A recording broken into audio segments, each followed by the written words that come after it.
What is up, Be Like Water Media? This is Matthew in the middle, and it's time that we thought would be coming. Joe Biden. Reports are coming out now that he has finally believed or been convinced that his candidacy may not be allowed to be salvaged.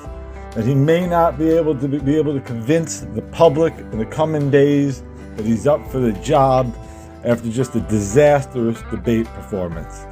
As my colleague said, his poll numbers have dropped to where 60% of the country doesn't believe he has a chance to be president. And now, finally, Biden, after days of saying that he would not step down, with his top allies coming out saying that they believed that he would stick it in, it seems that the pressure is starting to get to him that his re-election bid probably is on its deathbed. And then after the Supreme Court ruled the power that Trump can have when he wins, Biden, I'm sure, had a wake-up call. In fact, today, there's articles reporting that all the governors, Democratic governors from around the country, are flying in to all have a general meeting with Biden, almost like, as they say, a come to Jesus moment. Will this be the time that will this be the moment where Biden steps aside and realizes that he has to hand it off to someone younger? I mean, yesterday was the first Democratic congressman called out loud for him to be replaced. So once that began, it's almost like a rolling ball. It's going to just keep gaining momentum.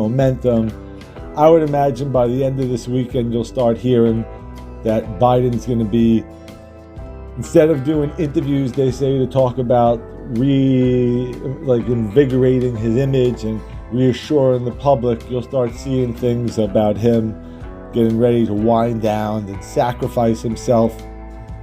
I mean, another Democrat, Don Davis of North Carolina, this morning came out. Even business leaders are coming out. So it's, with the scheduled meeting tonight with all the governors, you'd like to believe that sooner or later, hopefully sooner, that they will definitely make the decision that Biden will come to his realization. And then begins the dogfight to replace him. Now, with the inside scoop on that is definitely going to be Kamala Harris, because she would be the only one that has access to the $250 million the Biden campaign has in its coffers. Everybody else would have to go out and raise money. Because she is already the vice president, she would have the money. Though, if you look at the polls are showing that even in a matchup with her versus Trump, she would win. Biden went from -6 to still -6, and she is +2. So the chances are that you're going to hear him back away, him start to probably move towards her. And then her vice president will be very important because he will have to be likable. Candidates already being mentioned are Governor Andy Beshear from Kentucky, a very red state with a very blue governor, so that's a very good sign. But the fact that Biden is telling allies now that he's thinking about stepping down is only the beginning. Once you hear that rumor, there's no coming back, because everyone starts to imagine who can replace him and what will it be.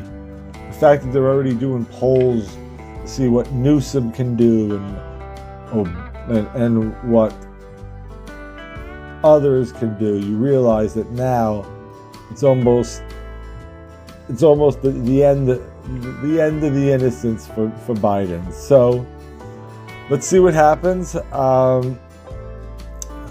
If the rumor's true, it would happen pretty quickly that they'll replace him.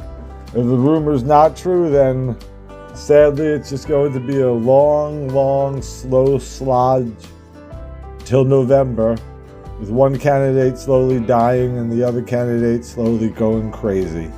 Actually, quickly going crazy. I think this country needs to come together, and the one person who can make that happen One person who can bring this whole country together right now is the Haktua girl. I know we're divided, but every man in this country will get behind her. Every woman in this country understands where she's coming from. It's a compromise candidate. She's from the South, but President Haktua, can't be worse than Biden at this point, or crazier than Trump. So check it all out. We'll get back when we know more, but I would definitely say these are the last days of Joe Biden. This is Matthew in the middle coming at you from Be Like Water Media.